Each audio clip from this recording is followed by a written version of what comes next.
Alright there guys, so 3 things I want to cover off in this video with you. The first one we're going to do is this Portuguese coach has been speaking to the Record newspaper in Portugal, basically saying that he's applied for the recent vacancy at Liverpool for the set piece coach via LinkedIn. Now there's a bit of fluff here at the beginning which I'm not going to go over, but he has some quotes here where he basically talks about set pieces after he's revealed that he's applied for the Liverpool job.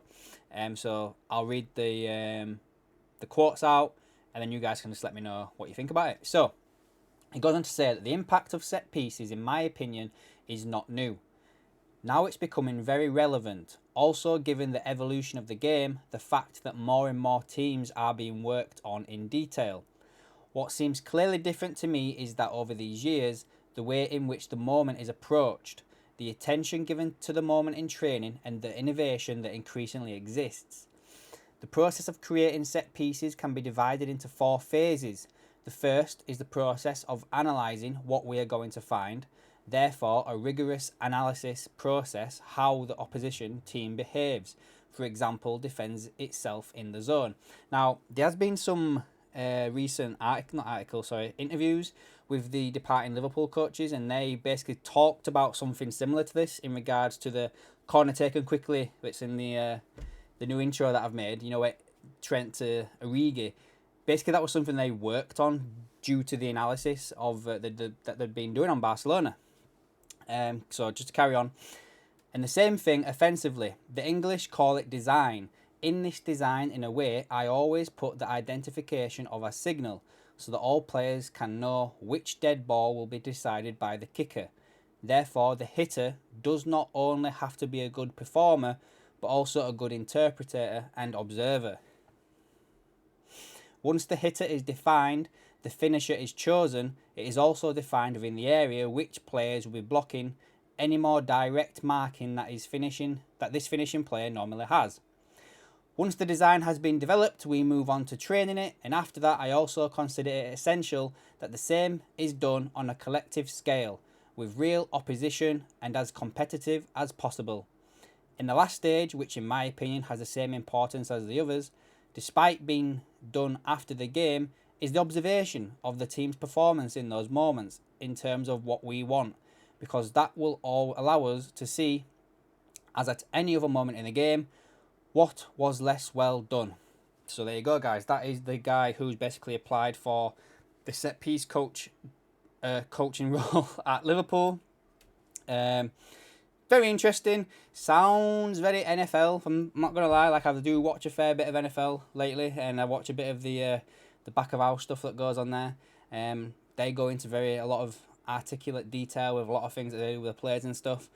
So this does sound quite similar to that. But yeah, guys, it does sound quite interesting to me, does this as well. So let me know down in the comments, what do you think on that? Next up, I haven't covered this player yet because I didn't think there was much into it, and I can't see Liverpool paying 60 million euros, 50 million pounds for an 18-year-old defender. But these links don't seem to go away. So RMC Sport in France are now basically saying that Liverpool are still following Lenny Yoro, if that's how I pronounce his name, and they've been doing so for more than a year. Now, as I said, he plays for Lille. PSG are interested in him, and he's 18 years of age. Apparently, PSG tried to sign him in January but failed, and they will now face competition from Liverpool and Real Madrid. Lille's president requests 100 million euros won't be fulfilled since the player only... so they recently requested 100 million euros, but because he's only got 1 year left on his deal, they believe it would be as less as 60 million euros, so 50 million pounds, guys, for an 18-year-old defender. L'Equipe also stated that PSG will face intense competition from Liverpool and other clubs in the race for this player. The newspaper points out that the youngster recently thanked the club's employees at the training centre, and it felt like he was saying goodbye. The defender wants a move and has refused to sign an extension. And it goes on to say that, you know, Luis Enrique's side could be an option, and they are expected to fight with Liverpool, Real Madrid and Manchester United. He's managed by Jorge Mendes, who is got connections with Liverpool. There's a fair few players on Liverpool's books and ex-players on their books of people that he represents. I'm sure there's Darwin Núñez, Who's the one? Luis? No, it's not Luis Diaz. There was Fabinho. There's players that Liverpool have been linked with in the past, like Neto and Ugarte. I'm sure there's another Liverpool player on there right now, but I can't remember off the top of my head. So, but definitely for Darwin Núñez is one of them. It might be Jota, you know. It might be. But yeah, that basically, guys. Do you think Liverpool will go and sign Lenny Yoro, who's got a year left on his deal, for £50 million? You know what I'm going to do right now? I should have probably loaded this up before I even started. I'm going to have a look at his stats on this transfer market and see what they're saying about him. See what they've got going on here for him. So yeah, 18 years of age. They say his market value is at £40 million. He made 44 appearances across all competitions last year and scored 3 goals. He can play either side at centre-back, obviously contract, yeah. Player agent, Chesterfield, yeah. Chesterfield, guys. So, let's just load that up just while I've got it. I'm sure it's Darwin Núñez and somebody else. I know you might not really care, but... So, here we go, yeah. Darwin Núñez, Pedro Neto, Jota. It was Jota, right. So, and then other players that Liverpool have been linked with in the past on here are Altanore, the Wolves left-back, Fabinho... João Neves, Jota, as I just said, Mateus Núñez, Pedro Neto, Manuel Ugarte. Yeah, there's a lot of people on here that Liverpool, Antonio Silva. So, if it wasn't for the price tag, guys, I would say there could potentially be something in this. But I can't see Liverpool paying 50, 60 million for a centre-back who's 18 years of age. Can you? I can't see that happening at all.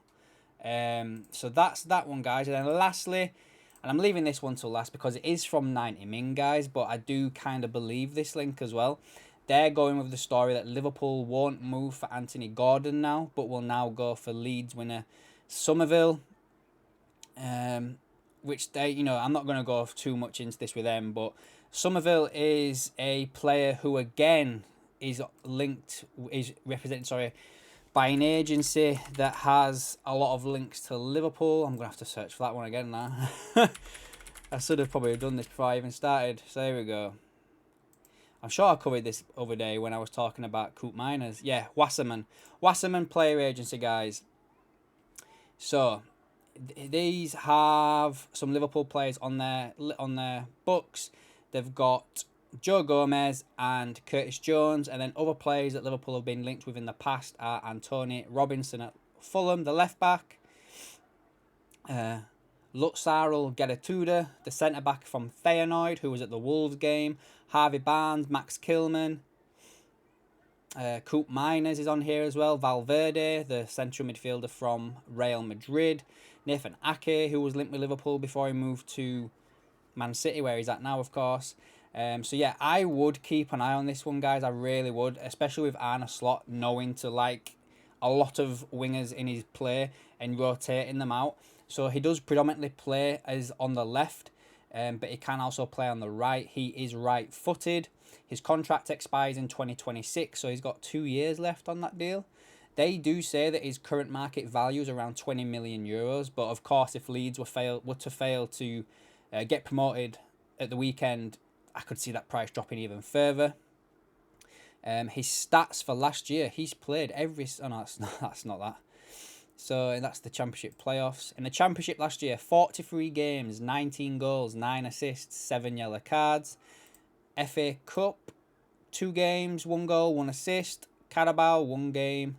And then in the playoffs for the Championship, he's played twice with 1 goal, guys. So he does seem to be able to bag a few goals and a few assists. Obviously, the Premier League is a completely different kettle of fish to where he's normally used to playing in the Championship. But again, I do believe the links to Summerville, so I would keep an eye on this player. So yeah, guys, that brings an end to this video. Let me know down in the comments what you think on the Portuguese coach, the centre-back from Lille, and also this Summerville lad from Leeds. Are any of these something that Liverpool you think could be looking at in the summer? Let me know down in the comments, guys, and I'll catch you in the next one.